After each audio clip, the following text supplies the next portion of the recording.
আমি আজকে আপনাদের সামনে ছোট্ট একটি সূরা নিয়ে কথা বলবো। এই সূরাটির ভিতরে যে আল্লাহ সুবহানাহু ওয়া তাআলা কত কথা ভরে রেখে দিয়েছেন, আপনি বিস্ময়ে অভিভূত হবেন যে আমাদের সকলের তো মুখস্থ, কোনোদিন তো এর আগে এইভাবে শুনিনি। হয়তো আপনি শুনেছিলেন অন্য কোনো বক্তার কাছে, ভুলে গেছেন। আমি যে নতুন বলছি এটা নয়, আপনি এর আগেও শুনেছেন, আপনার স্মৃতিতে নেই। কি বললাম বুঝলেন? ছোট্ট একটি সূরা নিয়ে কথা বলি। সূরাটি আমি প্রথমে তেলাওয়াত করিনি, প্রথমে একটা অন্য সূরার একটি আয়াত তেলাওয়াত করেছিলাম যে মানুষের সামনে কথা বলতে গেলে কি দিয়ে বলতে হবে? কোরআন দিয়ে। কি দিয়ে?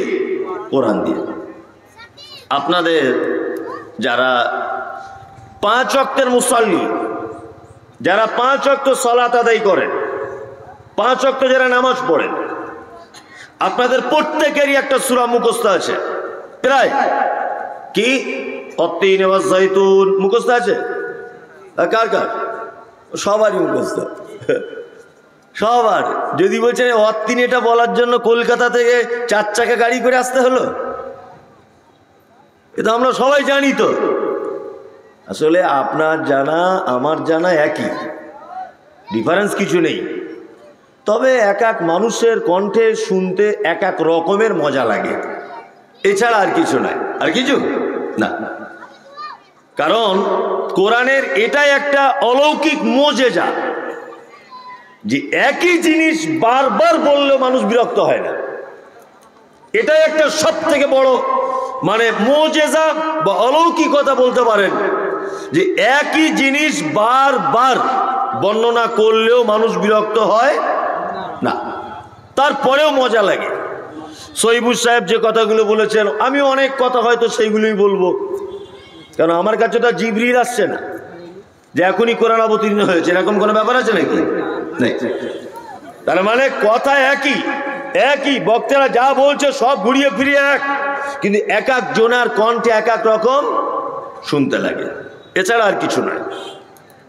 এই সূরাটির ভিতর আল্লাহ সুবহানাহু ওয়া তাআলা বেশ মোমেনদের জন্য কয়েকটি ইম্পর্টেন্ট কথা বলছেন। আমি সেই কথাগুলি একটা করে আপনাকে বলে দেওয়ার চেষ্টা করছি। এক, আল্লাহ সুবহানাহু ওয়া তাআলা বলছেন অত্তিন, ডুমুরের মতো দেখতে একটা ফল, যেটা আমাদের এখানে বড় ফলের দোকানে পাওয়া যাবে। এটা ইয়ামান দেশে খুব বেশি হয়। হাজী সাহেবরা মক্কাতে যারা যান, মদিনায় যারা যান, এই ফলটা কিনতে পাওয়া যায়। এই 3 নামক ফলের আল্লাহ সুবহানাহু ওয়া তাআলা কসম করছেন।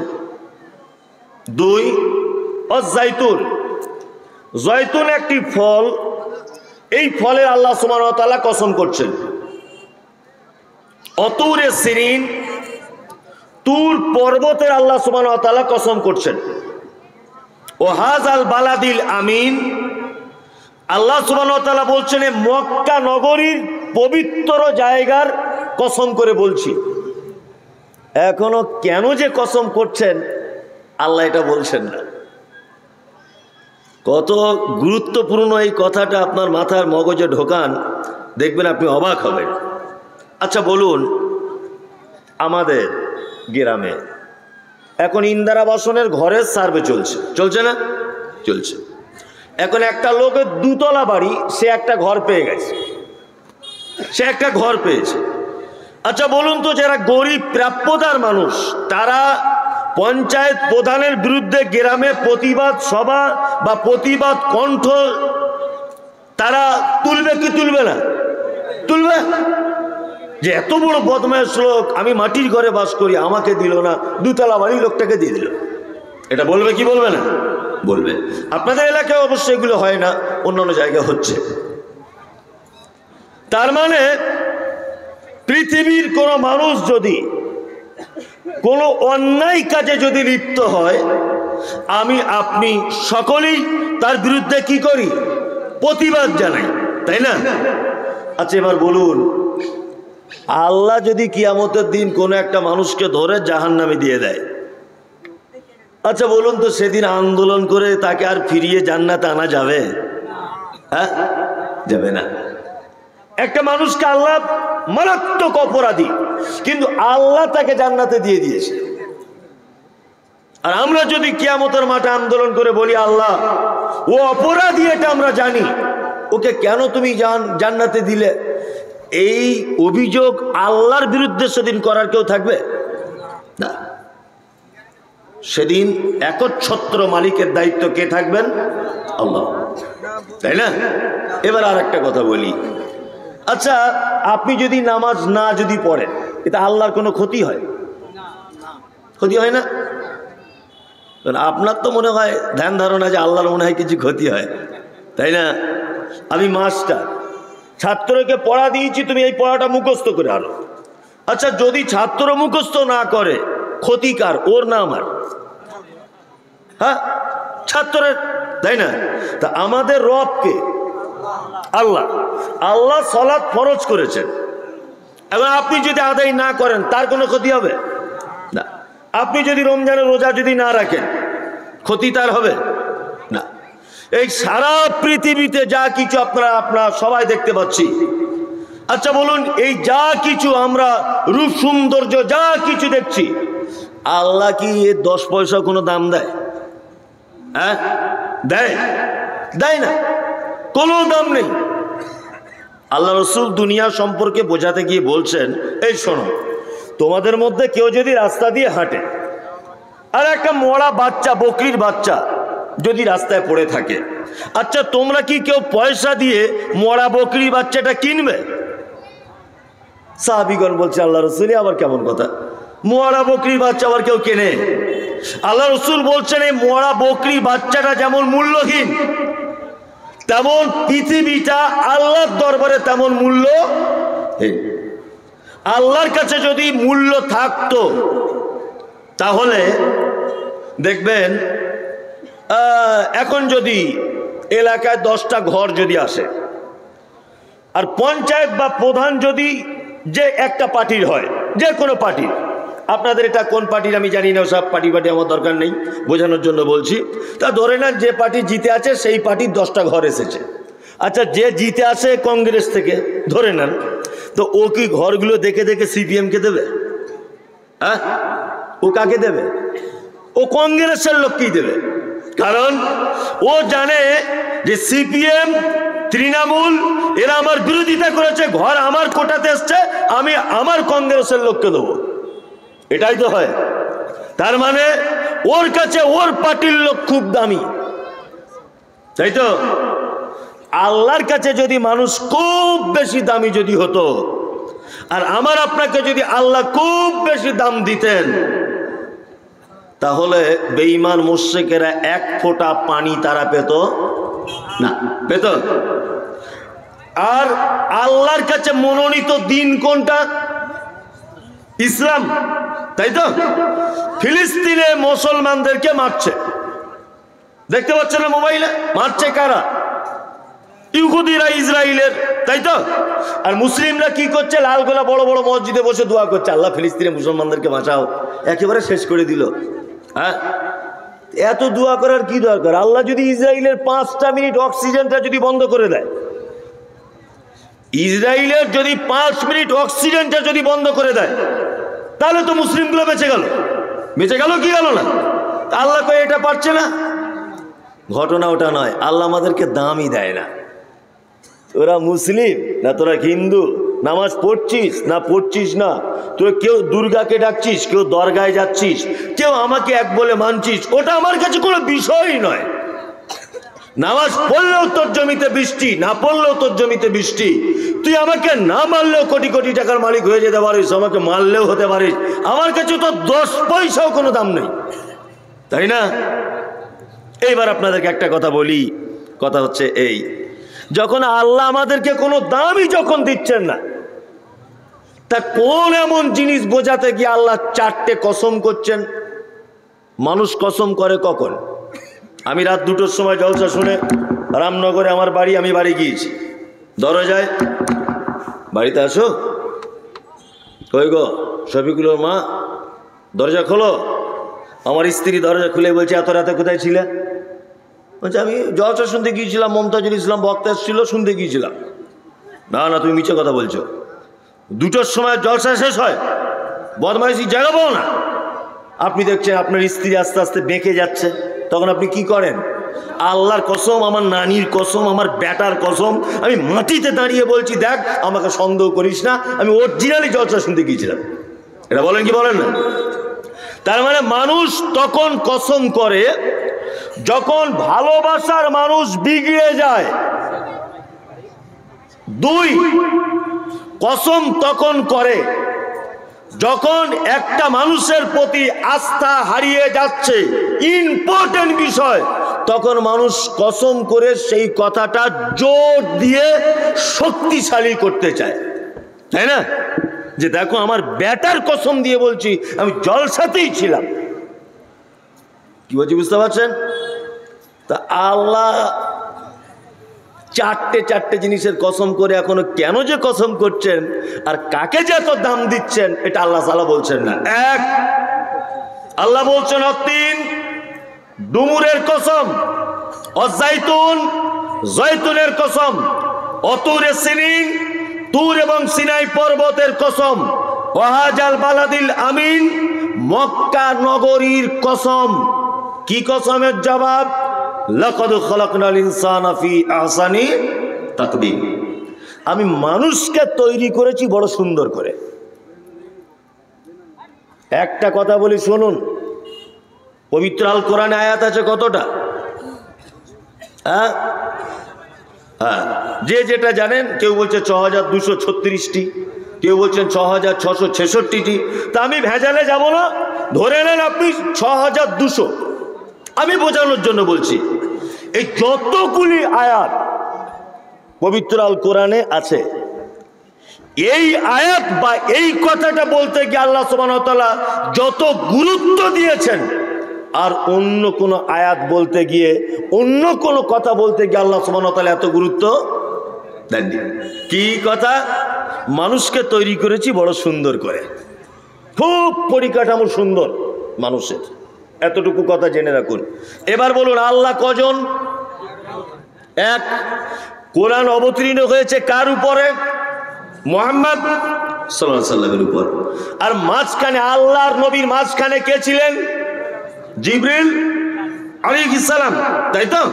তাহলে টোটাল 3 জন। কোরআন শেষ আসমানি কিতাব হিসাবে একটাই, নবী মুহাম্মদ সাল্লাল্লাহু আলাইহি সাল্লাম শেষ নবী হিসাবে একজনই, আল্লাহ একটাই, মাঝখানের মানুষ জিবরিল আলাইহিস সালাম ফেরেশতা, উনিও একজন।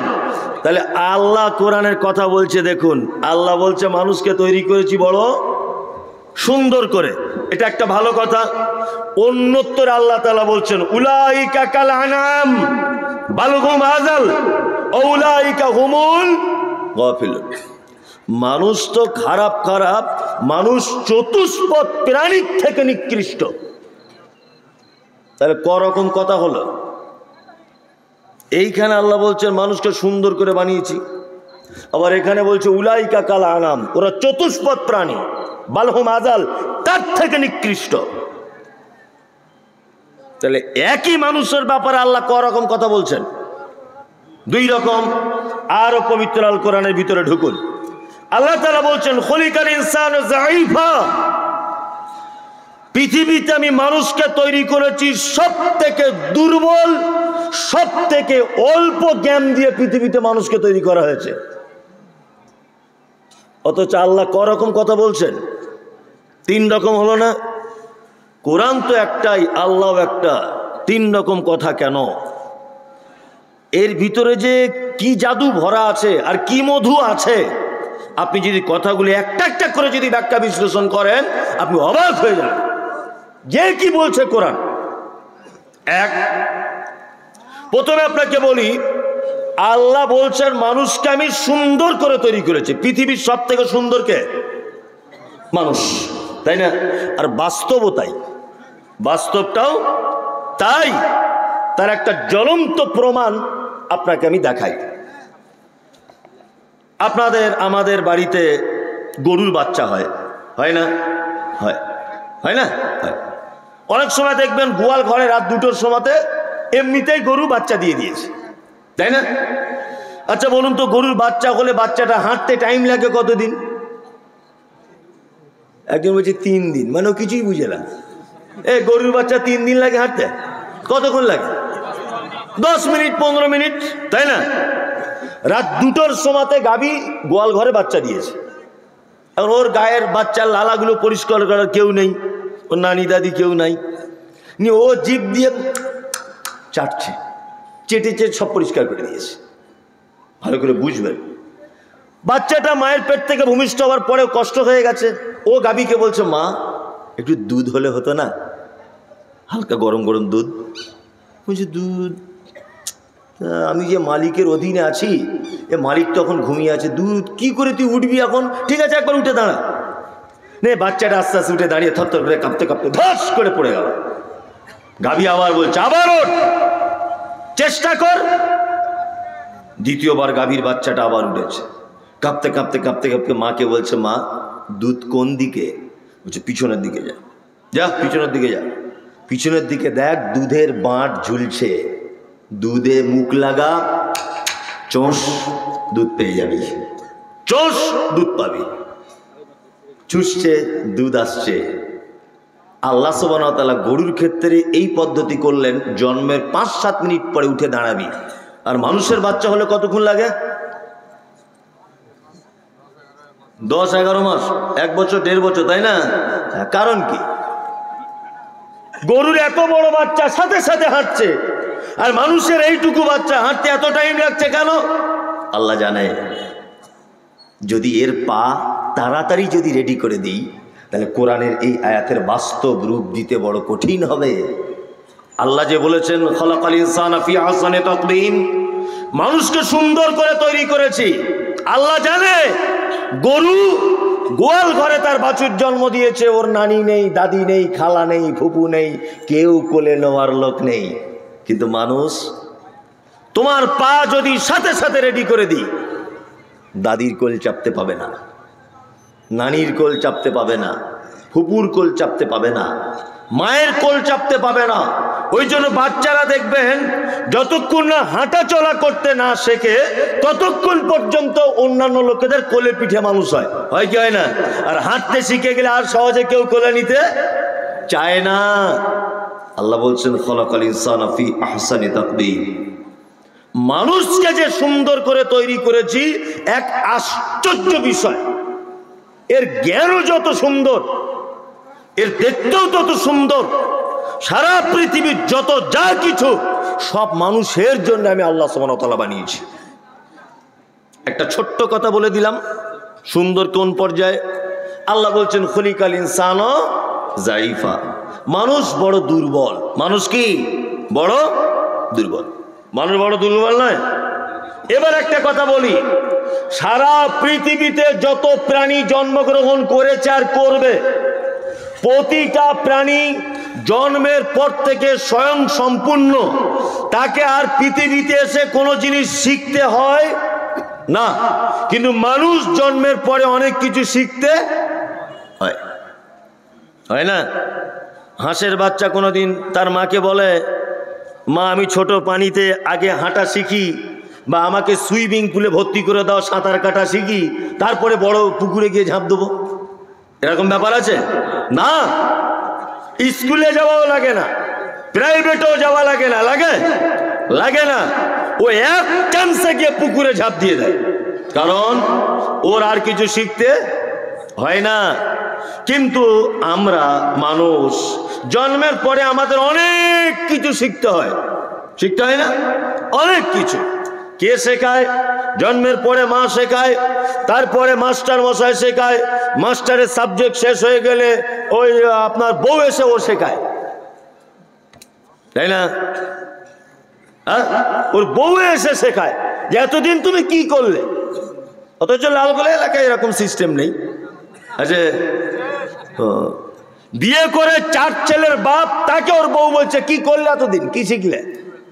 মানে ও পুরুষ মানুষের শিক্ষা শেষ নেই, শিখতেই আছে। তার মানে ও সম্পূর্ণ নয়। মানুষ সম্পূর্ণ নয় কেন? তার অনেক প্রমাণ বা অনেক তথ্য রয়েছে। দুটো একটা তথ্য বলি। আচ্ছা, আপনারা একটা জিনিস দেখেছেন কি, রাতের বেলা কোনো গরু দেখেছেন যে লাইট নিয়ে ঘুরছে? হ্যাঁ, দেখেন, কোনোদিন দেখবেন না। আচ্ছা, এই শীত আসছে, কোনোদিন দেখেছেন যে কোনো বাঘ আর সিংহ মারপিট করছে কম্বল নিয়ে? নেই, আছে নাই, ওইসব ওদের ঝামেলা নেই। এত বর্ষার বৃষ্টি হলো, কোনো শিয়াল কোনোদিন আপনার দুতলার ছপ্পর খাটে উঠেছে যে ভাই তোমার বাড়ি আজকে এসেছি, মাঠে খুব বৃষ্টি? দেখেছেন? না, কোনোদিন দেখবেন না। কারণ কি বলুন তো, ওরা এই পৃথিবীর প্রাণী। কি বললাম বুঝলেন? আর মানুষ হালকা একটু হাওয়া লেগে গেলে নাক দিয়ে গড়িয়ে যাচ্ছে, তাই না? বেশি রোদ্দুর ছাতা নিয়ে ঘুরছে, কোনো কিছু পৃথিবীর সঙ্গে তার সেটিং হচ্ছে না, সবটাই যেন তার নতুন। রাত্রি একা চলতে পারে না, লাইট নিয়ে চলতে হয়। কাঁচা তরকারি খেতে পারে না, রান্না করে খেতে হয়। কোনো গরু জীবনে দেখেছেন যে মাঠের থেকে ঘাস এনে মালিককে বলছে আদা রসুন দিয়ে ভালো করে জুত করে রান্না করে দাও তারপরে খাবো? না, ও স্বয়ং সম্পূর্ণ, ওর পৃথিবীতে কিছু প্রয়োজন হয় না। মানুষ এত অসম্পূর্ণ যে এখানকার প্রাণী নয়। আমরা কোথাকার প্রাণী? কোথাকার? জান্নাতের। আমরা এসেছি কোথা থেকে? জান্নাত থেকে এসেছি। ওই জন্য পৃথিবীর আবহাওয়ার সঙ্গে, এখানকার পরিবেশের সঙ্গে, এখানকার কোনো জিনিসের সঙ্গে আমাদের সেটিং হয় না, সব কিছুতে অসুবিধা, তাই না? আল্লাহ সুবহানাহু ওয়া তাআলা বলছেন খলিকাল ইনসানা যাঈফা। আল্লাহ পবিত্র আল কোরআনে বলছেন, কি বলছেন? উলাইকা কাল আনআম বাল হুম আযাল ওয়া উলাইকা হুমুল গাফিলুন। আল্লাহ তাআলা বলছেন যে মানুষ তো খারাপ খারাপ চতুষ্পদ প্রাণীর থেকে মানুষ নিকৃষ্ট। এই আমরা অনেক সময় বলি না, আমরা অনেক সময় কি বলি? এই গরুরে একেবারে বলি কি বলি না? বলি কি বলি না? বলি। কোন লোককে বলি না গরু, বলি না? ওকে যে আপনি গরুর সাথে তুলনা করছেন, এটা গরু যদি বুঝতে পারতো না তা আপনার নামে লালগোলা থামায় ডায়েরি করে দিত যে আমি এত ভালো একটা প্রাণী আর ওকে আমার সাথে তুলনা করছে। তার মানে কি? গরু হোক, ছাগল হোক, ভেড়া হোক, উট হোক, পৃথিবীতে কোনো প্রাণী আল্লাহর বিধান অমান্য করে না, করে না। কোনোদিন গরুকে দেখেছেন যে কারোর বিয়ের প্যান্ডেলের ভিতরে ঢুকে গোশ খেয়ে নিচ্ছে? দেখবেন, কোনোদিন দেখতে পাবেন না আপনি। কারণ আল্লাহকে বলে দিয়েছে তুই সবুজ জিনিস খাবি, গোশ মাছ সব দিকে যাবি না। কুকুর মানুষের পায়খানা খাবে তবুও ভালো। কোনোদিন দেখবেন না যে ক্ষুধা তাড়নায় আপনাদের মাঠে গিয়ে ধানের জমি ধানগুলো সব এক ধার থেকে খেয়ে নিচ্ছে, কপিগুলো এক ধার থেকে খেয়ে নিচ্ছে, জীবনে দেখেছেন? না। ও মানুষের পায়খানা খাবে তবুও ভালো, সবুজ জিনিস খাবে না। কারণ আল্লাহকে এইভাবেই বলে দিয়েছে তুই সবুজ জিনিস মাঠে ঘাটে যাবি না, তুই বাচ্চা ছেলে পায়খানা করবে চেটে দিবি, আর গোস্তকে হাড্ডি ফেলবে জল সাথে তুই খেয়ে পরিষ্কার করে দিবি, এইটা তোর খাদ্য। ও ওটা করে না? করে না? করে করে। তার মানে পৃথিবীর কোন প্রাণী আল্লাহর বিধান অমান্য করে না। অমান্য করে কারা? কারা? মানুষ। নামাজ পড়া কি ফরজ? আমরা পড়ি না, তাই তো? পড়ি না। যারা পড়ে না তবে এরা লোক ভালো, লোক খারাপ না, এরা লোক ভালো। নামাজ পড়ি না, তাই না? রোজা ওটাও করি না। যাকাত নিজের টাকা কেন অপরকে দেবো? এটা সাংঘাতিক ব্যাপার। এ বুদ্ধিমান লোকেরই কাজ। বুদ্ধিমান লোক না, নিজের টাকা অপরকে দেবে কেন? হ্যাঁ। রোজা করি না। হজ আমার অত বেশি এ নেই, ও 5,000 টাকা মাদ্রাসা দান করে দেবো। কি ওসব ঝামেলা করবে বলো দেখি এখন?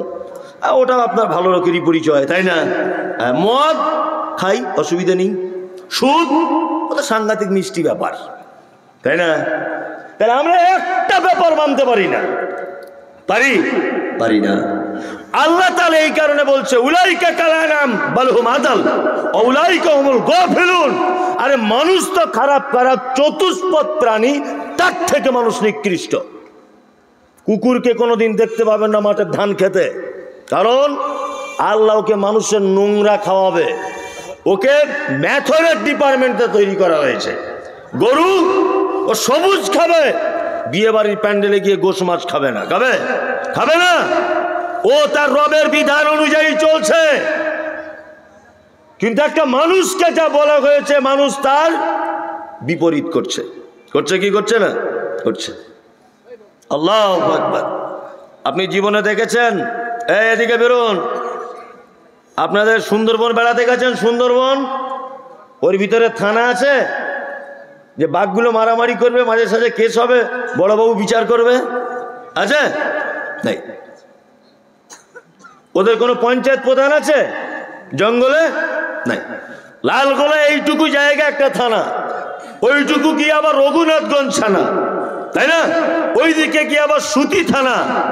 হ্যাঁ, এই কটা মানুষের ভিতরে থানা, তাও পুলিশ নাজেহাল হয়ে যাচ্ছে, মাঝে সাঝে ক্যাম্প বসিয়ে রেখেছে, রেখেছে না? মানে এত বদমাইশি, এত অত্যাচার যে প্রশাসনিক বিভাগ পর্যন্ত নাজেহাল হয়ে যাচ্ছে। অথচ আপনি যান সুন্দরবনে, কোটি কোটি কোটি কোটি প্রাণী রয়েছে, সেখানে কোনো অসুবিধা কি নাই, ঝগড়াও নাই, মারামারি নাই, কেউ কারোর মাল চুরি করে না, কারোর ঘর এলে কেউ মেরে খায় না, এসব ব্যাপার ওখানে নেই। আমাদের এখানে আছে যত অপরাধ মানুষের ভিতরে। ওই জন্য আল্লাহ সুবহানাহু ওয়া তাআলা বলছেন উলাইকা কাল আনআম বাল হুম আযাল উলাইকা হুমুল গাফিলুন। মানুষ চতুষ্পদ প্রাণীর থেকে নিকৃষ্ট। তিনটে কথা আপনাকে বলে দিলাম। এইবার আল্লাহ তাআলা বলছেন, কি বলছেন? সুম্মা রাদাদনাহু আসফালা সাফিলিন। মানুষের আবার কৃতকর্মের পরে, সুন্দর করে তৈরি করার পরেও মানুষকে আমি আবার পুনরায় কোথায় আনবো? ফেরত জাহান্নাম। অনেক মানুষ বলে যে আল্লাহর নাম তো রহমান, মৌলভী সাহেব, তাহলে জাহান্নামটা নাই বানাতে পারতো। অনেক মানুষ বলে না, বলে জাহান্নামটা নাই বানাতে পারতো। আল্লাহর নাম রহিম, চরমতম দয়ালু, রহমান বেসুমার দয়া। অনেক মানুষ বলছে যে তাহলে জাহান্নামটা নাই বানাতে পারতো। সামান্য যদি নামাজ নাই বা পড়ি, তোমার এর কারণে জাহান্নামে যেতে হবে? তাহলে আল্লাহর দয়া থাকলো কি? অনেক মানুষ আছে তারা এরকম ধরনের কথাবার্তা বলে, বলে কি বলে না? আমার পিছনে বসে আছে, এর নাম আসাদুল। আসাদ এই আমার বন্ধু, আবার আজকে আপনাদের বক্তা ছিল মনে হয়, তাই তো? তা ও অনেক দিনের বন্ধু, ছোট ভাইয়ের মতো। তা আসাদুল এত নরম ছেলে, এত নরম ছেলে যে ওকে যদি একটা চড়ও কেউ মারে তাও কিছু বলে না। বোঝানোর জন্য বলছি, কিচ্ছু বলে না, ওর মনে রাগ বলে কিছু নেই, এত নরম। এটা বোঝানোর জন্য বলছি, অরিজিনাল অত নরম নয়। ভাববে না মনে হয় মমতাজুল ভাই সার্টিফিকেট দিয়ে গেল, এবার মারলেও কিছু বলবে না, এরকম ব্যাপার না। বোঝানোর জন্যে নিয়ে, ও এত নরম মানুষ, ওকে গাল দিলেও কিছু বলে না, মারলেও কিছু বলে না। একদিন চায়ের দোকানে আমি দাঁড়িয়ে আছি, ও আমার পাশে দাঁড়িয়ে আছে। আমি বলছি, আরে আসাদুল ভাই একটা ঘটনা শুনেছ? তো বলছি কি? আরে রামনগরের ফটিক চাচার মেয়েকে 3 জন মিলে ধর্ষণ করেছে। আর শুধু ধর্ষণ করেনি, ভুট্টার জমিতে নিয়ে তাকে পিস পিস করে কেটে শেষ করেছে। ও তখন বলছে তাদেরকে ধরতে পারা গেছে? হ্যাঁ, 3 জনকে গাছে বেঁধেছে তো। বলছে চলুন আমিও যাই, মনে হচ্ছে তাদেরকে জবাই করে শেষ করে দিই। বলছে কেন ভাই, তোমার তো চর মারলেও কোনোদিন রাগ করো না, তো তুমি আজকে এত রেগে যাচ্ছ কেন? বলছি এইরকম অপরাধ দেখে কি সহ্য করা যায়? আমারও মনে হচ্ছে ওই 3 জনকে গিয়ে একেবারে গুলি করে মেরে দিই। তার মানে যে লোকটা চর মারলেও কোনোদিন কারোর প্রতিশোধ নেয় না, তাকে গাল দিলেও কোনোদিন মুখ খুলে কথা বলে না, এইরকম একটা অপরাধ দেখার পরে ও উত্তেজিত হয়ে যাচ্ছে। তার মানে ও যে ভালো ছেলে, ওর ভিতরে যে দয়া, তখন আর দয়াটা থাকছে না। আল্লাহর নাম রহমান, এ কথা সত্য, আল্লাহর নাম রহিম, এ কথা সত্য, কিন্তু মানুষের পাপ যখন চরম পর্যায়ে পৌঁছে যাবে, তখন আর আল্লাহর নাম রহমান না হয়ে তখন হবে আল্লাহর নাম কাহার, খুব ক্ষমতাবান, যে এত দয়া করে, এত দয়া করে, এত দয়া করে, কিন্তু বান্দার যখন পাপ চরম পর্যায়ে পৌঁছে যায়, তখন আর আল্লাহ তার দয়া দিয়ে কাজ করে না। অপরাধ আপনার যদি চরম পর্যায়ে পৌঁছে যায়, আল্লাহ তখন আর দয়ালু হয়ে কাজ করবে না, তখন কাহার হয়ে কাজ করবে, আজিজ হয়ে কাজ করবে, তখন আর আপনার বাঁচার রাস্তা থাকবে না। যারা বলছেন যে জাহান্নামটা নাই বা বানাতে পারতো, সবই জান্নাত করতে পারতো। আরে মানুষ তো তার পাপ করতে করতে চরম পর্যায়ে পৌঁছে যাচ্ছে, তখন আর দয়ার কাজ করবে না। আল্লাহ তাআলা বলছেন জাহান্নাম যাবে না কারা?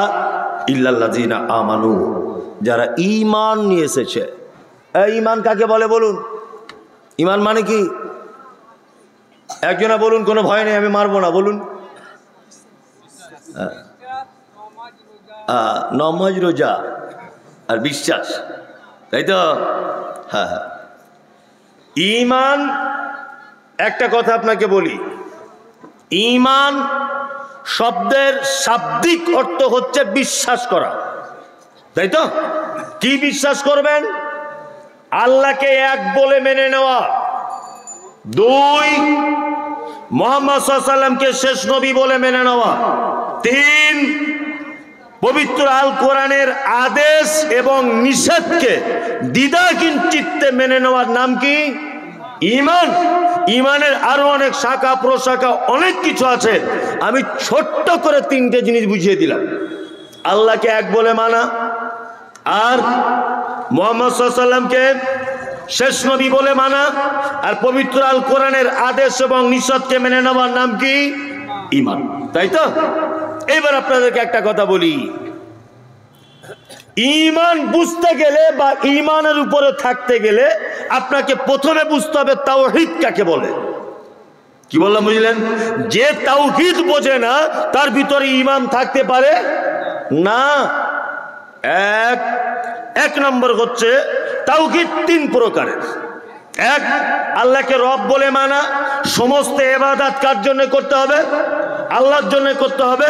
আর তাওহীদের আসমা ওয়া সিফাত, অর্থাৎ আল্লাহ সুবহানাহু ওয়া তাআলার যে গুণগুলি আছে এই নামের সাথে সাথে গুণগুলোর প্রতি কি? ঈমান আনা, বিশ্বাস করা। আমাদের অনেক মানুষের ঈমান চলে গেছে, কিন্তু আবু জেহেলকে চেনেন? ঈমানদার লোক ছিল, তাই না? আবু জেহেল চেনেন না? খুব বদমাশ লোক না? খুব বদমাশ লোক। আবু জেহেল কিন্তু এটা বিশ্বাস করত, কি? লা খালিক ইল্লাল্লাহ, আল্লাহ ছাড়া কোনো সৃষ্টিকর্তা নেই, এটা বিশ্বাস করত কে? আবু জেহেল। লা রাজ্জাক ইল্লাল্লাহ, আল্লাহ ছাড়া কোনো রুজির মালিক নেই, এটা বিশ্বাস করত কে? আবু জেহেল।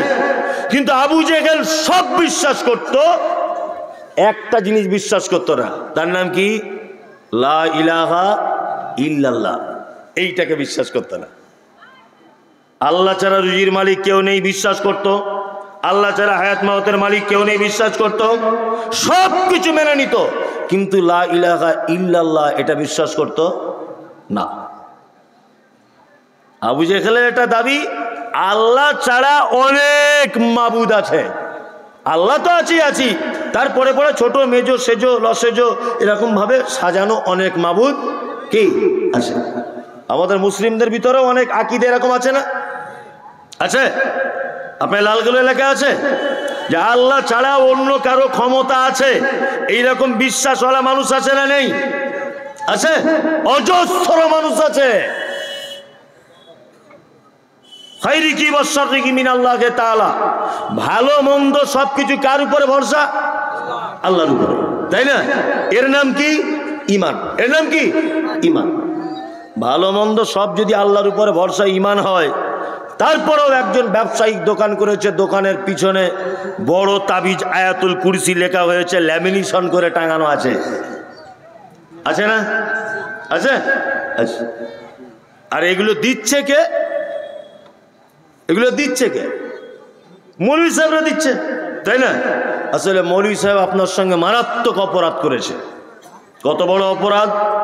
আল্লাহ নবী সাল্লাল্লাহু আলাইহি ওয়াসাল্লাম তিনি বলছেন যে একটা মানুষ যদি রাতের বেলাতে আয়াতুল কুরসি যদি তেলাওয়াত করে তার হাতে ফুঁক দিয়ে গোটা শরীরে বুলিয়ে যদি শুয়ে পড়ে, সারা রাত তার মাল পাহারা দেওয়ার, সারা রাত তার মাল কার জিম্মাতে থাকে? আল্লাহ সুবহানাহু ওয়া তাআলার জিম্মাতে থাকে, তাই না? আপনি হুজুরের কাছে গেছেন, আপনার ভ্যান চুরি হয়ে গেছে, ভ্যান চুরি হয়ে গেছে, আপনি হুজুরের কাছে গেলেন, হুজুর আপনাকে যদি এই কথা বলে দিত যে মুহাম্মদ সাল্লাল্লাহু আলাইহি ওয়াসাল্লাম বলেছেন, কি বলেছেন? আয়াতুল কুরসি পড়ে রাত্রেবেলা শোও, তাহলে তোমার ভ্যান, তোমার মাল, তোমার সমস্ত কিছু হেফাজতে রাখবে কে? কে? আল্লাহ।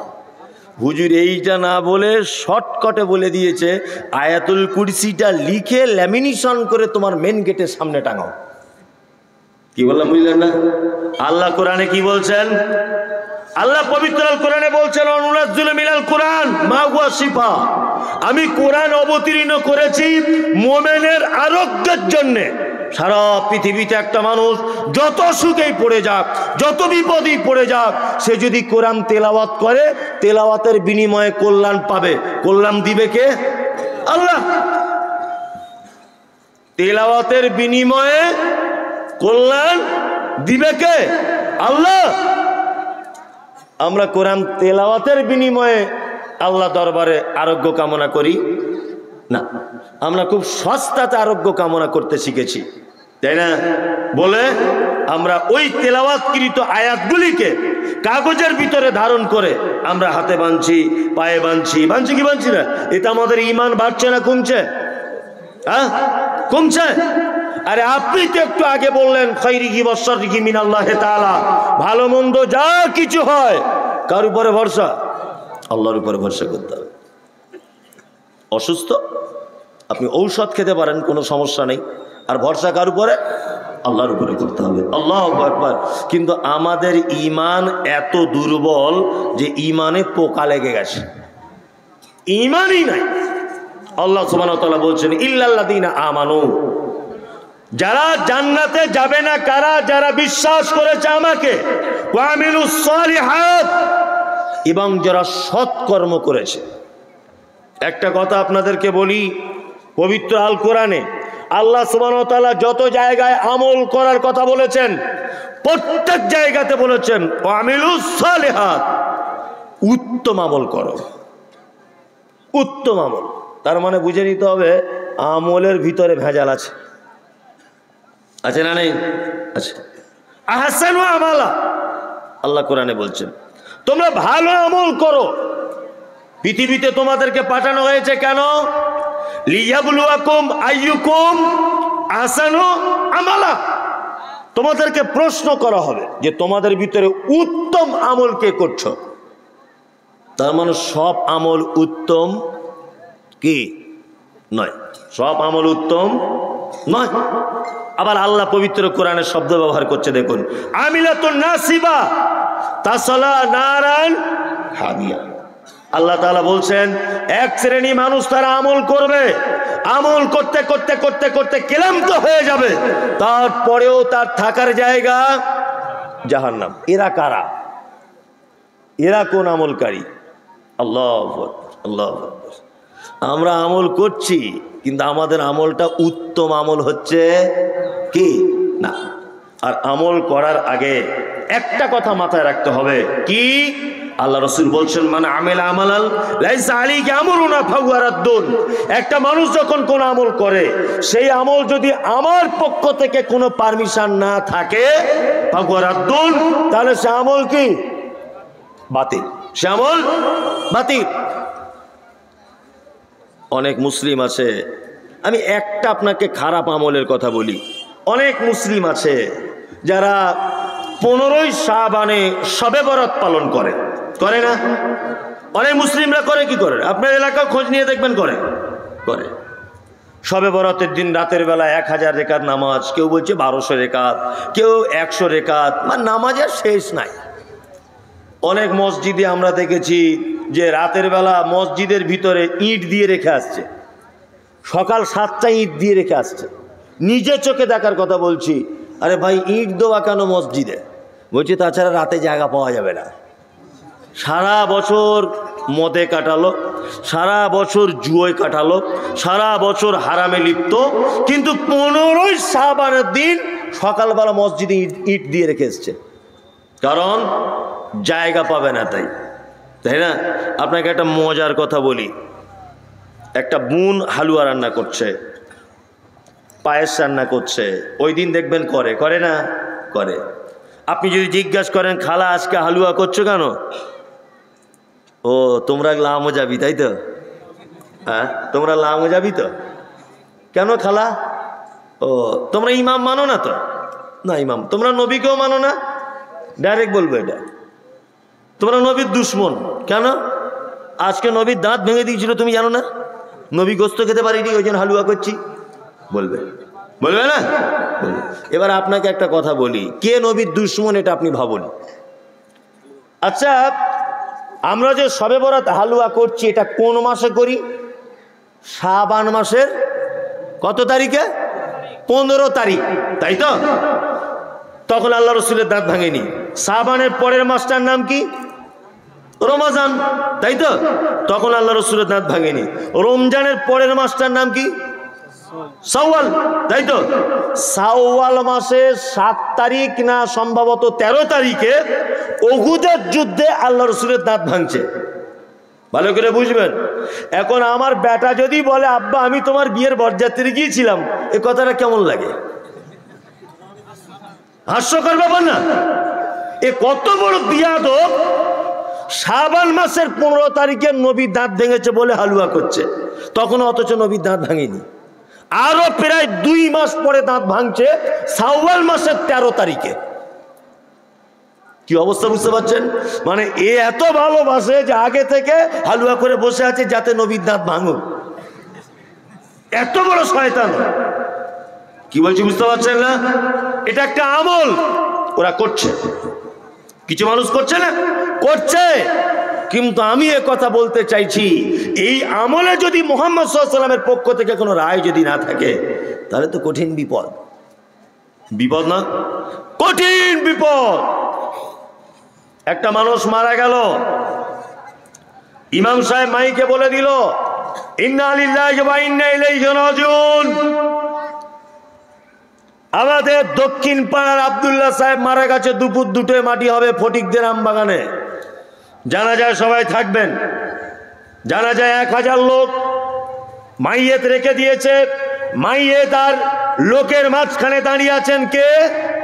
ইমাম সাহেব। ইমাম সাহেব দাঁড়িয়ে দাঁড়িয়ে বলছেন যে কেউ যদি ঋণ টিন করে থাকে এই ভাই আপনারা আল্লাহর রাস্তায় ক্ষমা করে দেবেন।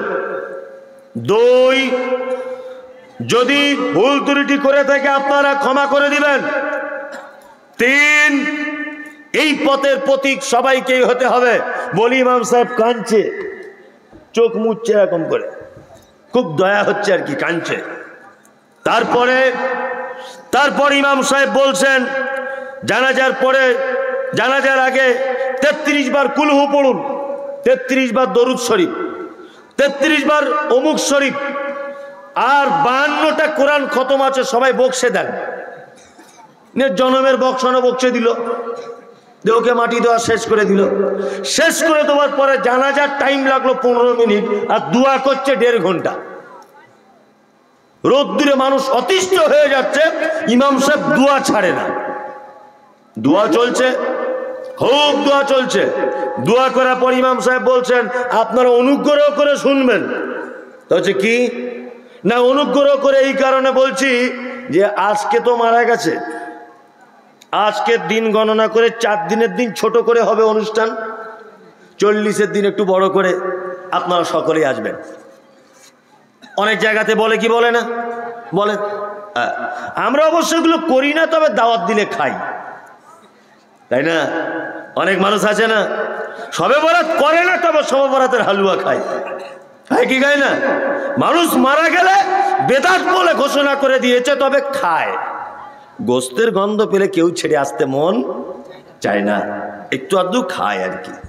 আমি খাবেন না না খাবেন এটা ফতোয়া দিতে আসেনি, আমি একটা জিনিস বোঝাতে চাইছি, সেটা হচ্ছে এই এতক্ষণ পর্যন্ত যে কাজ করা হলো, আচ্ছা বলুন তো এই কাজে মুহাম্মদ সাল্লাল্লাহু আলাইহি ওয়াসাল্লামের পক্ষ থেকে কোনো রায় আছে? আছে? নেই। আল্লাহ রাসূল সাল্লাল্লাহু আলাইহি ওয়াসাল্লাম বলেছেন ইজা মাতাল ইনসানিন কাতানহু আমালুহু ইল্লা মিন সালাসাতিন। একটা মানুষ যদি মারা যায় তার কবর পর্যন্ত 3টা জিনিস মাত্র যায়। কটা? 3টা। 1, সাদকা জারিয়া। সাদকা জারিয়া কাকে বলে?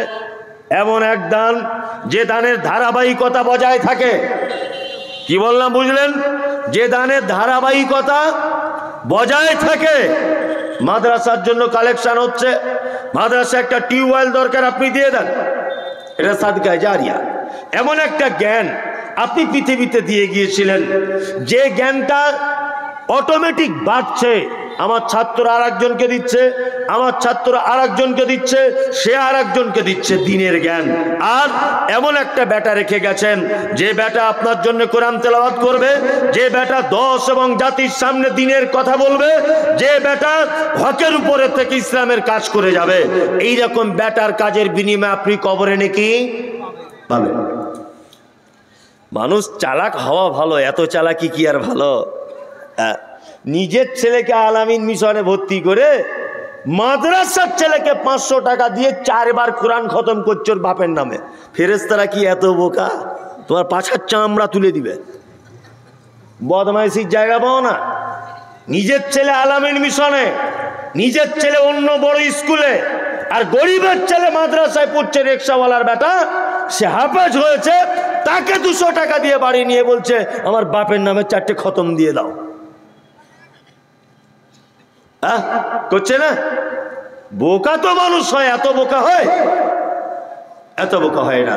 এই কাজের সঙ্গে মুহাম্মদ সাল্লাল্লাহু আলাইহি ওয়াসাল্লামের আমলের কোনো সম্পর্ক কি নেই। যখনই এই কথাগুলো কোথাও বলতে যাচ্ছি তখনই মানুষ বিরুদ্ধাচরণ করছে, তখনই মানুষ কি করছে? বিরুদ্ধাচরণ করছে। আল্লাহু আকবার। আল্লাহ সুবহানাহু ওয়া তাআলা পবিত্র কোরআনে বলছেন, ওয়া মা আতাকুমুর রাসূল ফাখুযুহু ওয়া মা নাহাকুম আনহু ফান্তাহু। আমার নবী যেটা দেয় সেটা গ্রহণ করো, আমার নবী তোমাদেরকে যে ব্যাপারে নিষেধ করে তার থেকে দূরে কি সরে এসো। 4 টাকা কেজি বেগুন কিনলে 4 বার দেখে ভিতরে পোকা আছে কিনা। হ্যাঁ, আর একটা আমল করছেন যে আমল করলে জান্নাত জাহান্নামের ব্যাপার আছে, আপনি একবার দেখবেন না যে আমলটা মুহাম্মদ সাল্লাল্লাহু আলাইহি ওয়াসাল্লাম করেছিলেন কিনা। ওই জন্য আল্লাহ সুবহানাহু ওয়া তাআলা বলছেন, ওয়া আমিলুস সালিহা, তোমরা যদি জান্নাতে যদি যেতে চাও আমলে সালেহ করো। সালেহ। একটা কথা আপনাদেরকে বলি, মানুষ সত্য কথা নিতে পারে না মাথাতে, নিতে পারে? হ্যাঁ, সত্য কথা বললে মানুষের গা জ্বলে যায় না? যায় কি যায় না? যায়। আমি একটা গল্প এবছর অনেক জায়গায় বলছি, আপনাদেরকে ছোট্ট করে গল্প বলি, 1 মিনিটের, দেখবেন অনেক জ্ঞান আছে। একটা মেথর পায়খানা পরিষ্কার করতে করতে ক্লান্ত হয়ে গেছে, দুপুরবেলা রাস্তা আস্তে আস্তে একটা গাছের ছায়াতে বসে আছে। কে? মেথর। মেথরের গা তো বুঝতেই পারছেন, খুব সেন্ট ও শরীর, তাই না? এখন ওই রাস্তা দিয়ে যাচ্ছিল একটা আতরওয়ালা। আতরওয়ালা অত বুঝে উঠতে পারেনি, ও গিয়ে মেথরের পাশে বসেছে, এবার নাক ধরেছে। বলছি, ভাই কি ব্যাপার, তুমি কি করো বলো দেখি, এত গন্ধ বার হচ্ছে। ভালো করে বুঝি, ও সত্যি কথাই বলেছে যে আমি মানুষের পায়খানা পরিষ্কার করি। এখন আতরওয়ালা ভেবেছে, ভাই তোমার গা দিয়ে যখন গন্ধ বার হচ্ছে, এক কাজ করো, আমার জান্নাতুল ফেরদাউস একটু মেরে দিই। বলে ও ব্যাগ থেকে জান্নাতুল ফেরদাউস বার করে আতর ওই মেথরওয়ালা লাগিয়ে দিয়েছে। এখন ও তো পায়খানা পরিষ্কার করে, ও তো জীবনে আতরটা তোর শুনিনি। ও আতর জান্নাতুল ফেরদাউস পেয়ে সাথে সাথে ঝটপট করে অজ্ঞান হয়ে গেছে। আতরওয়ালা খুব বিপদে পড়ে গেছে, আতর দিয়েও তো সাংঘাতিক বিপদ।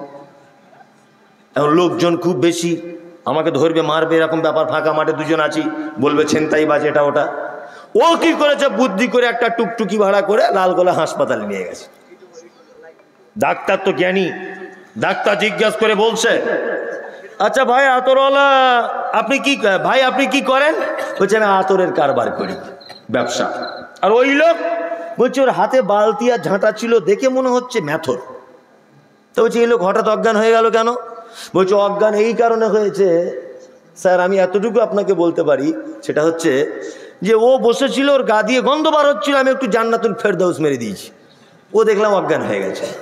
ডাক্তার তখন বলছে পৃথিবীর কোনো মেডিসিনের ভালো হবে না, এক কাজ করুন, হসপিটালের পিছনের দিকে দেখুন বাথরুম পায়খানা ঘর আছে, একটু কাঁচা মাল এনে ওর নাকে ঘষে দেন, দেখবেন ঠিক হয়ে যাবে। কাঁচা পায়খানা এনে ওর নাকে ঘষে দিয়েছে, বুঝলেন না? লোক পুরু চাঙ্গা, পুরু চাঙ্গা।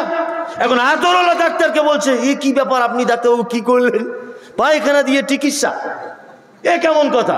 তখন বলছে, শোনো, সারা জীবন যে লোকটা পায়খানার গন্ধ শুকে এসেছে জান্নাত, ওই নাকে তুমি জান্নাতুল ফেরদাউস দিয়ে দিয়েছো, ও তো এমনি তো অজ্ঞান হয়ে যাবে। সারা জীবন যারা হাদিসে নাই, কোরআনে নাই, আরবি কোনো বইয়ে নাই, এইরকম আমল করে করে যারা অভ্যস্ত, তাদেরকে যদি এখন আপনি বলেন শবে বরাত বেদাত, তারা এমনিতেই অজ্ঞান হয়ে যাবে। কি বলছি বুঝতে পারছেন না? তাদেরকে যদি আপনি বলেন 40 করা বেদাত হারাম, ও অজ্ঞান হয়ে যাবে সাথে সাথে। ওরে বাবারে, আমার বাপ 14 পুরুষ করে এসেছে, মমতাজুল বলে কি রে? কি বলছি বুঝতে পারছেন না? এর অবস্থা ঠিক রাখো। অথচ আল্লাহ কি বলছেন? ওয়ামিলুস সালিহা, আমল করার আগে তোমরা সলে নেক আমল করো। অত সহজ নয়। কি বললাম বুঝলেন? আচ্ছা, আপনাদেরকে আমি কয়েকটা নেক আমল বলে দিব, করা যাবে ইনশাল্লাহ? ইনশাল্লাহ সব বক্তার বেলাতেই বলেন, আর মোটামুটি আর 30 বছর বলে আসছেন আপনি। ইনশাল্লাহ বলে আসছেন না? বলে আসছেন। তা আমি ইনশাল্লাহ বলতে বলবো না, কিছু না, আমি প্লেন ভাবে আপনাদেরকে আমি কয়েকটা ভালো আমল বলে দিচ্ছি। ওইটা তাই তো ছেড়ে দিব? আদায়ের কথা বলবো?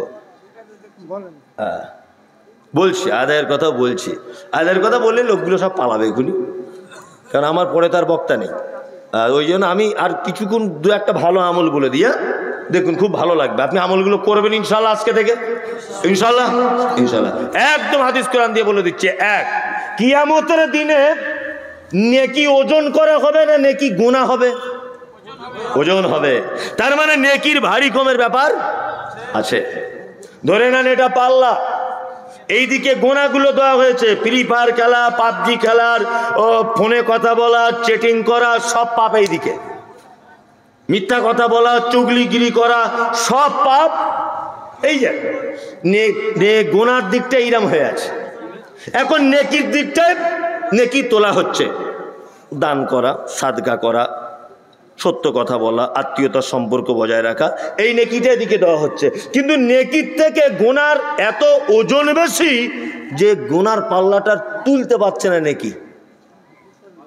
আল্লাহ নবীর আমল, আল্লাহ রাসূল বলেছেন, আলহামদুলিল্লাহ তামলা আল মিজান, তোমরা যদি মিজানের পাল্লার নেকির দিকটা অর্ধেক যদি ভারী করে দিতে চাও কিয়ামতের মাঠে, তাহলে রাত দিনের কিছু অংশে আলহামদুলিল্লাহ বলো। ইনশাল্লাহ বলবো? বলবো? হ্যাঁ।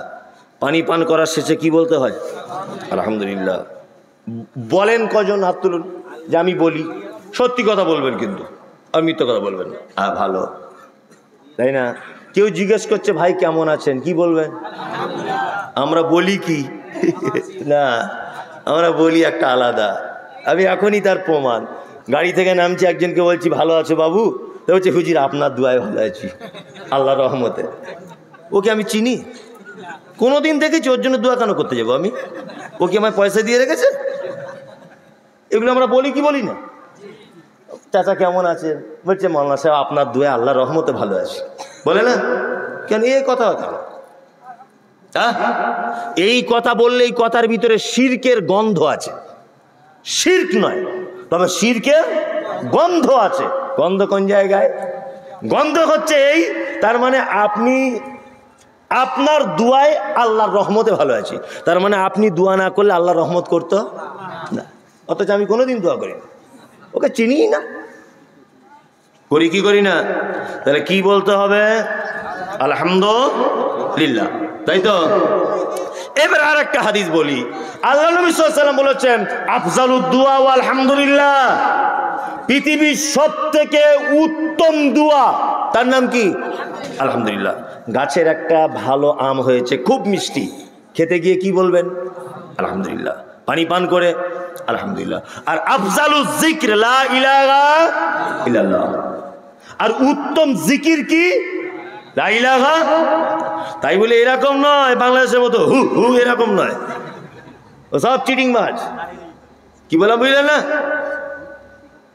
জিকির কাকে বলে? এই জিকিরের বাংলা মানে কি? হ্যাঁ বলুন, আমি তো মারছি না আপনাকে, বলুন না। স্মরণ করা, তাই না? আপনি খুব ভালো বলেছেন, তার মানে আপনারা ইসলামিক ব্যাপারে জানেন। জি যাই হোক, তাই ইসলামিক ব্যাপার আপনারা জানেন। এবার আমার দিকে ফিরুন, একটা মজার কথা বলি। যারা বলছে, জোরে বলুন, লা ইলাহা ইল্লাল্লাহ বলছে না জলসায়, এরা যে মাথা মোটা, আমার মাথায় আজও পর্যন্ত ঢুকলো না যে মাথায় কি আল্লাহ মগজ দেয়নি? এরা কি কিছু বোঝে না? আপনি দিল্লিতে কাজে গেছেন, বুঝবেন, দিল্লিতে কাজে গেছেন, খুব ভালো একটা রেস্টুরেন্টে বসে আপনি খাচ্ছেন, আপনার বাড়িতে আপনার স্ত্রী আছে, আপনার স্ত্রী আপনি খুব বেশি ভালোবাসেন, তা মনে মনে হবে কি হবে না, ইস আমি দামি হোটেলে খাসির বিরিয়ানি খাচ্ছি, আমার বউ যে কি করছে বাড়িতে তা ঠিক নেই, মনে মনে হবে কি হবে না? যারা স্ত্রীকে ভালোবাসে মনে মনে হবে কি হবে না? হবে। এর নাম কি? ভালোবাসা এবং স্মরণ করা, তাই তো? আর আমি হোটেলে বসে যদি বলি, হে আমার বউ রে, তোর কথা ভুলতে পারছি না রে, তুই কি খাচ্ছিস বল, আমি আর খাবো না, বিরিয়ানি রেখে দিয়ে চলে গেলাম, আচ্ছা এটা কি ভালোবাসা? হোটেলে আর 5টা লোক কি বলবে, পাগল নিয়ে কোথা থেকে এসছে, বলবে কি বলবে না? বলবে। তার মানে চিল্লামিল্লি করে ভালোবাসা প্রকাশ করা যায় না, ভালোবাসা প্রকাশ করতে হয় কোথা থেকে? এইখান থেকে। লা ইলাহা ইল্লাল্লাহ, আল্লাহ ছাড়া কোনো সত্য উপাস্যক নেই সর্বক্ষেত্রে সর্ববিষয়ে, এই জায়গাতে মনে রাখতে হবে। এর নাম কি? জিকির। আর আমরা লা ইলাহা ইল্লাল্লাহ মুহাম্মদ রাসূলুল্লাহ সেই রকম সবাই দল বেঁধে একসঙ্গে বলছি, ওটা স্মরণ করো না, ওটা বদমাইশি করা। কি বলছি বুঝতে পারছেন? ওটার নাম স্মরণ নয়। চলুন তাহলে দিনে রাতের কিছু অংশে আমরা আলহামদুলিল্লাহ বলবো ইনশাআল্লাহ। আল্লাহ রাসূল তারপরে বলছেন সুবহানাল্লাহ ওয়াল হামদুলিল্লাহ তামলাআনি ওয়া তামলাআনি মা বাইনাস সামাওয়াতি ওয়াল আরদ। শোনো, দিনে রাতের কিছু অংশে কেউ যদি সুবহানাল্লাহ আলহামদুলিল্লাহ এটা মিলিয়ে যদি বলে, তাহলে আসমান জমিনের মাঝখানের সমস্ত জায়গাতে তার নেকি দিয়ে ভরপুর করে দেওয়া হয়। কি বললাম বুঝলেন? আমার সাথে আর একটা দোয়া বলুন, সুবহানাল্লাহি ওয়া বিহামদিহি সুবহান, এই বসে আছো কেন বলো, সুবহানাল্লাহি ওয়া বিহামদিহি সুবহানাল্লাহিল আযীম।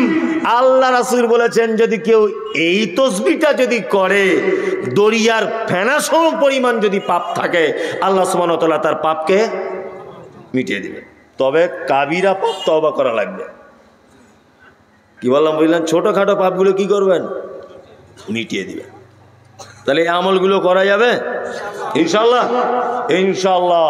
চলুন আর আমি 4-5টা আমল আপনাদেরকে বলি। এক, খুব ছোট্ট ছোট্ট আমল, এগুলো হাদিস থেকে বলছি, দেখুন যদি মানা যায় মানবেন। আমি কিন্তু এখানে দানের আমল বলবো না, যে টাকা বার করুন, ওই লাইন করবো না আমি। কি বললাম বুঝলেন না? যাতে আপনার জীবনে কিছু উপকার হয়, আপনি ফ্রিতে নাকি পান টাকা ছাড়া। কি বললাম বুঝলেন না? এখানে যা বক্তব্য হয়েছে সব একটাই জিনিস বুঝিয়েছে, টাকা দিলে জান্নাত পাওয়া যাবে। কিন্তু আমি বলছি বিনা টাকাতেও জান্নাতে যাওয়া যাবে। আমি বিনা টাকারটা বলে দিচ্ছি আপনাদেরকে। এক, আল্লাহ রাসূল সাল্লাল্লাহু আলাইহি ওয়াসাল্লাম বলেছেন, এক মুসলিম আর একজন মুসলিমের সঙ্গে দেখা হলে যেন বলে আসসালামু আলাইকুম। ইনশাআল্লাহ বলবো? হ্যাঁ, হাক্কুল মুসলিম আলাল মুসলিমি খামসুন রাদ্দুস সালাম। কোন মুসলিমের সঙ্গে দেখা হলে কি বলবো? আসসালামু আলাইকুম। আর গুড মর্নিং, এই গুড মর্নিং, তোমার গুড মর্নিং এর 10 পয়সা দাম আছে? 4 আনা নে কি হবে না, কি বলতে হবে?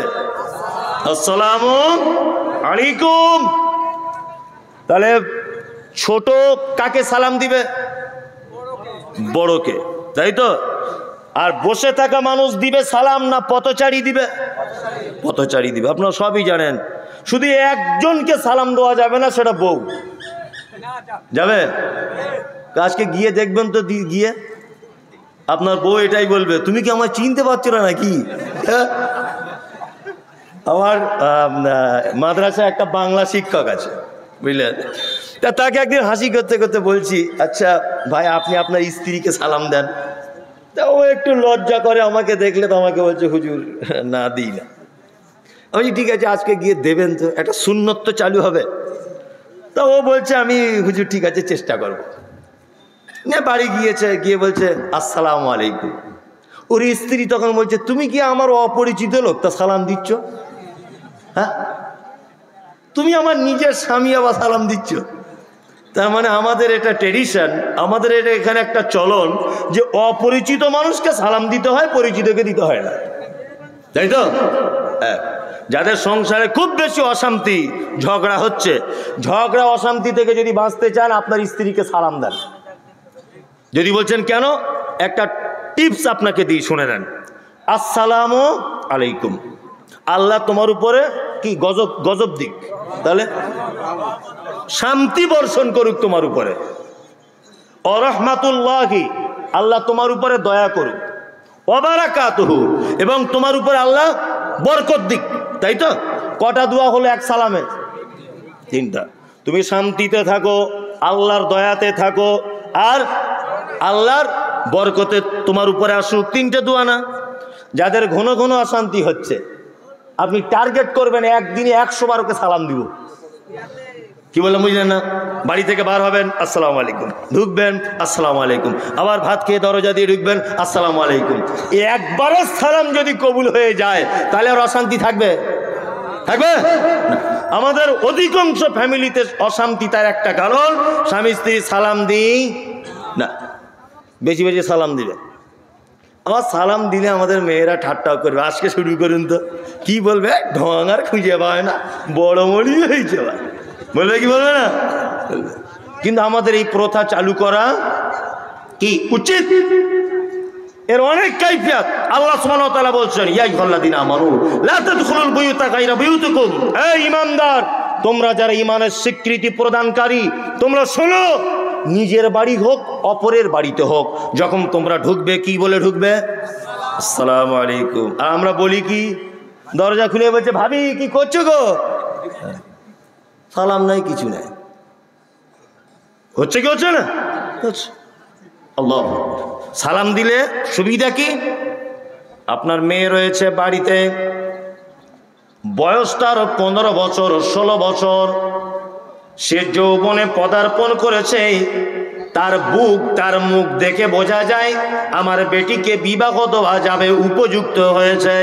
আপনার মেয়ে শীতকালের দিনে আপনার স্ত্রীর সাথে গোসল করে গায়ে একটা ওড়না দিয়ে বা গায়ে একটা গামছা দিয়ে হালকা তেল মাখছিল, হাঁটু বার করে দিয়ে, স্বামী স্ত্রী নেই, কেউ নেই, মা আর বেটি দুজনা রয়েছে, ঘরের দরজা লাগিয়ে বারান্দাতে তেল মাখছে, বারান্দাতে আপনার বেটি চুল শুকাচ্ছে, আর আপনি যদি হঠাৎ করে দরজা দিয়ে ঢুকে যান, বলুন তো দেখি, আপনার 16 বছরের মেয়েটা আপনাকে দেখে লজ্জা পাবে কি পাবে না?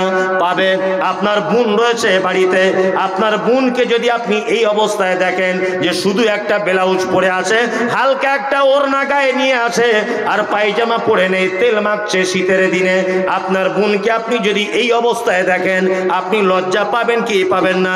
ওই জন্য আমার আল্লাহ বলেছে, তোমরা যারা ঈমান নিয়ে এসেছ, দরজায় দাঁড়িয়ে যাবে, গিয়ে বলবে, মাসকুরার মা, ও সাবিনার মা, ও শামিমার মা, ও আয়েশার মা, আসসালামু আলাইকুম ওয়া রাহমাতুল্লাহি ওয়া বারাকাতুহু। তুমি দরজা খোলো, আপনার মেয়ে যদি অসাবধানতায় থাকে ঘরের ভিতরে ঢুকে যাবে, আপনার বোন যদি অসাবধানতায় থাকে ঘরের ভিতরে ঢুকে যাবে। ওই জন্য আল্লাহর নবী বলেছেন, একজন মুসলমান আর একজন মুসলমানের উপরে 5টি জিনিসের হক রেখেছে, তার 1 নম্বরে হয়েছে একজন মুসলিম আর একজন মুসলিমকে দেখে বলবে, আসসালামু আলাইকুম ওয়া রাহমাতুল্লাহ। সালাম দিতে হবে ইনশাআল্লাহ। আজকে থেকে চালু করব ইনশাআল্লাহ, বাড়িতে দেবো ইনশাআল্লাহ, ইনশাআল্লাহ। ওয়াইয়াদাতুল মারিজ, অসুস্থকে দেখতে যাবেন, পাড়া প্রতিবেশী কেউ যদি অসুখে পড়ে কি করবেন? দেখতে যাবেন। ওয়াইত্তিবাউজ জানাইজ, কেউ মারা গেলে তার জানাজা পড়তে যাবেন, 2টো উহুদ পাহাড়ের সমান নাকি পাবেন। ওয়াইজাবাতুদ দাওয়াতি, কেউ দাওয়াত দিলে গ্রহণ করবেন ইনশাআল্লাহ। দাওয়াতের বেলা তো ইনশাআল্লাহ বলতেই হবে, এটা মিস করা যাবে না, গোস্তের ব্যাপার আছে, কি বললাম বুঝলেন না? দাওয়াত কবুল করতে হবে, তবে সব জায়গায় নয়, সব দাওয়াত বাড়িতে নয়, কিছু কিছু দাওয়াত বাড়িতে আছে আপনি যেতে পারবেন না। অতাসমিতুল আতিশ, হাসি হলে কি বলতে হয়? ওটা যে শুনবে, ইয়ারহামুকাল্লাহ যে শুনবে, ইয়াহদিকুমুল্লাহ ওয়া আসলিহু বালাকুম, এই 4 পর্যায়ের 3 পর্যায়ের উত্তর দিতে হবে। 5টা আপনাকে হাদিস থেকে বললাম ভালো কাজ। 1, কাউকে থেকে সালাম দিতে হবে। 2, কি অসুস্থ ব্যক্তিকে দেখতে যাওয়া। 3, জানাজার শরীক হওয়া। 4, দাওয়াত গ্রহণ করা। 5, হাঁচি হলে উত্তর দেওয়া। 5টা ভালো কাজ হাদিস থেকে বলে দিলাম। এবার পবিত্র আল কোরআন থেকে আপনাদেরকে একটা ভালো কাজ বলে দিই। আল্লাহ তাআলা বলছেন কি, আল্লাযীনা ইউনফিকুনা ফিস সাররাই ওয়াজ যাররাই ওয়াল কাযিমিনাল গায়যা ওয়াল আফিনা আনিন নাস। আল্লাহ তাআলা বলছেন পৃথিবীতে 4টি লোককে আমি আল্লাহ সবথেকে বেশি ভালোবাসি। কটা? 4টে গুণ যার ভিতরে আছে তাকে আল্লাহ সবথেকে বেশি ভালোবাসে। কে সে?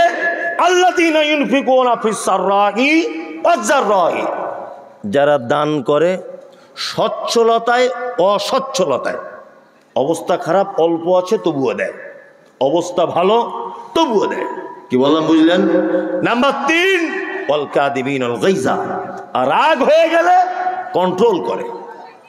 এই আপনাদেরকে একটা কথা বলি, অনেক সময় রেগে যান তো, হ্যাঁ, রাগ কম করার একটা পদ্ধতি বলে দিই। যদি দাঁড়িয়ে থাকা অবস্থায় রেগে যান কি করবেন? বসে পড়তে হবে, তাই না? আর যদি বসে থাকা অবস্থায় রেগে যান তাহলে শুয়ে পড়তে হবে। কি করবেন? কি করবেন? দাঁড়িয়ে পড়তে হবে। যদি বসে থাকা অবস্থায় রাগ হয়ে যায়, যে অবস্থায় রাগ হোক, আউযু বিল্লাহি মিনাশ শাইতানির রাজিম, আল্লাহ তুমি আমাকে শয়তান থেকে পরিত্রাণ দাও। কি বললাম বুঝলেন? রাগ হয়ে গেলে কন্ট্রোল করে নেওয়া। আর ওয়াল আফিনা আনিন নাস, পৃথিবীর কোন মানুষ যদি তোমার কাছে অপরাধ করে ফেলে, তুমি সেই অপরাধীকে কি করো? মাফ করে দাও, ক্ষমা করে দাও।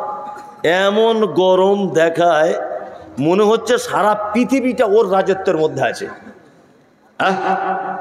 পৃথিবীর সব থেকে বড় অপরাধী যদি আল্লাহর দরবারে 2, 5 দিন 10 দিন ক্ষমা যদি চায়, আল্লাহ ক্ষমা করবে না? কিন্তু এমন কিছু মানুষ রয়েছে তাদের কাছে ক্ষমা যদি চান, ও জীবনেও ক্ষমা করবে না। বলছে কিয়ামত পর্যন্ত দাবি বলে দিচ্ছে না। অনেক মানুষ আছে, আর অনেক বউ শাশুড়ির ভিতরে এরকম সম্পর্ক আছে, আছে না? আছে। 4টে ভালো কাজ বললাম। আরো চলুন পবিত্র আল কোরআন থেকে ভালো কাজ বলে দিই। কি? ইউমিনুনা বিল্লাহ। 1 নম্বরে ভালো কাজ আল্লাহ বলছে ওদেরকে ভালোবাসি যারা আমার প্রতি বিশ্বাস রাখে। ওয়াল ইয়াউমিল আখির, যারা কিয়ামতের প্রতি বিশ্বাস রাখে। ওয়া ইয়ামুরুনা বিল মারুফ, যারা মন্দ কাজ ভালো কাজের আদেশ করে। ওয়া ইয়ানহাউনা আনিল মুনকার, যারা মন্দ কাজের নিষেধ করে। ওয়া ইউসারিউনা ফিল খায়রাত, যারা ভালো কাজের জন্য দৌড়ঝাঁপ করে। এই আপনাদেরকে একটা কথা বলছি শুনুন। পৃথিবীর সবাই আমরা বিজনেস করতে পছন্দ করি, করি না? করি। আর বিজনেস করলে সত্যি ধনী হওয়া যায়। যদি কেউ ধনী হতে চায় তাহলে ব্যবসা করে হতে হবে, চাষবাস করে ধনী হওয়া যাবে না। ছোট ব্যবসা হোক, ব্যবসা করুন, প্রচুর টাকা আপনাকে আল্লাহ সুবহানাহু ওয়া তাআলা দিতে পারেন।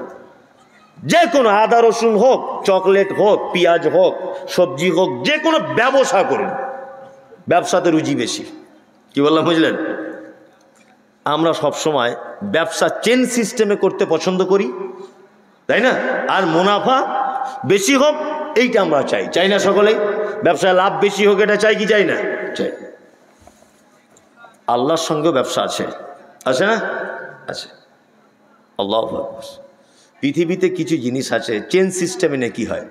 যেমন একটা লোক নামাজ পড়ে না, তাকে যদি আপনি নামাজ যদি ধরিয়ে দেন কোনো রকম বলে এদিক ওদিক করে, ও যতদিন পর্যন্ত মসজিদে নামাজ আদায় করবে যত নেকি ও পাবে তত নেকি আপনি পাবেন। কি বললাম বুঝলেন না? হ্যাঁ। আর আপনি একজনকে ধরে এদিক ওদিক করে বিড়ি সে খাবে না, জোর করে ধরিয়ে দিয়েছে, খান একটা মেরি দেখ না কেমন লাগে, ও জোর করে ধরিয়ে যে দিয়েছেন, ও যদি মৃত্যু পর্যন্ত টানে যত পাপ ওর হবে তত পাপ আপনার হবে। এখন আপনি হাজি সাহেব হয়ে চলে এসেছেন, তবুও পাপ চলছে। কি বলছি বুঝতে পারছেন না? চলুন ঠিক এইরকম আল্লাহ তাআলা বলছেন, কি বলছেন? আল্লাহ সুবহানাহু ওয়া তাআলা বলছেন যারা ভালো কাজ করে এবং ভালো কাজের ব্যাপারে দৌড়ঝাঁপ করে। সুবহানাল্লাহ। মাদ্রাসা প্রতিষ্ঠান এটা ভালো কাজ না খারাপ কাজ? ভালো কাজ। আপনি যদি এর ব্যাপারে অর্থ যদি দিতে না পারেন, শুধু যদি সময়টাও দেন, এই সেক্রেটারি সাহেব বসে আছেন, উনি ধরে নেন 1 টাকাও দিল না মাদ্রাসায়, কিন্তু এই যে শ্রম দেওয়া, এই যে বয়স্ক মানুষ রাত 12টা পর্যন্ত বসে থাকা, এই যে একটা দায়িত্ব পালন করা, আল্লাহ তাআলা বলছেন কি ইউসারিউনা ফিল খায়রাত, যারা ভালো কাজের জন্য সময় ব্যয় করে, দৌড়ঝাঁপ করে, নিজেকে বিলিয়ে দেয় ভালো কাজের জন্যে, আল্লাহ সুবহানাহু ওয়া তাআলা বলছেন পৃথিবীর এই লোকটা সব থেকে আমার কাছে উত্তম। এইবার একটা কথা বলি, এখানে ভালো কাজ বলতে কিন্তু আল্লাহ নির্দিষ্ট কিছু করেনি, নির্দিষ্ট কিছু করেনি। ভালো কাজ যে কোনো রকম হতে পারে। আমি গরিব মানুষ, ডাক্তার দেখাতে পারছি না, আমি লালগোলায় একটা ডাক্তারের কাছে যাব, কিন্তু তার 800 টাকা ফি, 800 টাকা আমার কাছে নেই। আপনার সঙ্গে খুব পরিচয় ডাক্তারবাবু, আপনি একটু ফোন করে বলে দিলেন যে মমতাজুল গরিব মানুষ যাচ্ছে, 200 টাকা কম নেবেন, এটাও একটা ভালো কাজ। ভালো কাজ না? এটাও একটা ভালো কাজ। ভালো কাজ যে কি এইটা আল্লাহ সুবহানাহু ওয়া তাআলা নির্দিষ্ট করেন নেই। ওই জন্য যে কোনো প্রকারে ভালো কাজে আপনাকে সহযোগিতা করতে হবে এবং আপনাকে দৌড়ঝাঁপ করতে হবে এবং সেই ব্যাপারে আপনাকে এগিয়ে আসতে হবে ইনশাআল্লাহ।